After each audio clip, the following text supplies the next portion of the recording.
is Naqib, and I'm here to explain about computers. So, a computer is an electronic machine that processes information, in other words, an information processor. It takes in data at one end, stores it until it's ready to work on it, chews it for a bit, then spits out the result at the other end. All these processes have a name. Taking in information is called input. Storing information is better known as memory or storage. Chewing information is also known as processing. And spitting out results is called output. Imagine if a computer were a person. Suppose you have a friend who's really good at math. He is so good that everyone posts their math problems to him. Each morning, he goes to his door and finds his friend giving him new math problems waiting for his attention.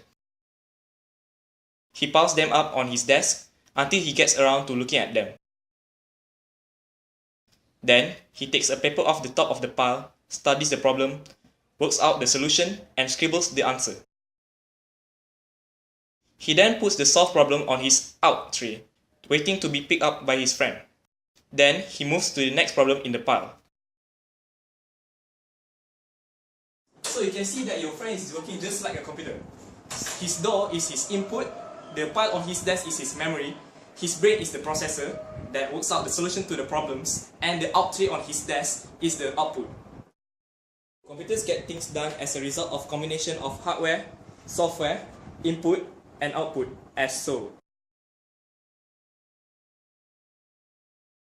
So, system resources is used by the software and the hardware to communicate with each other.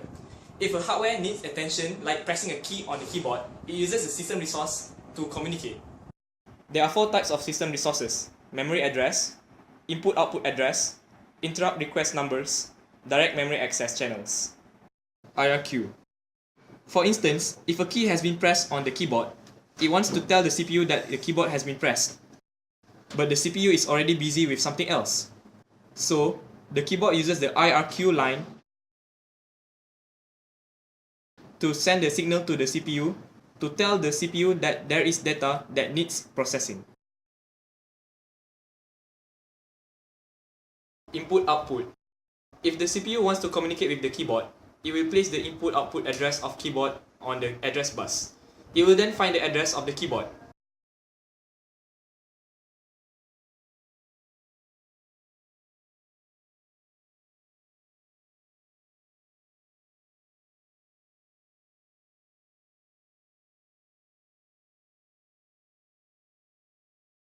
Memory address is used to access physical memories. Direct memory access channel. A shortcut method that lets an input-output device send data directly through memory bypassing the CPU.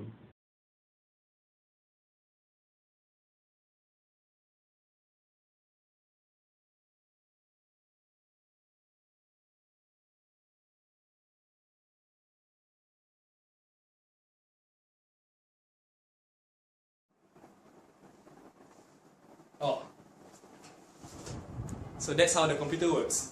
Thanks for watching.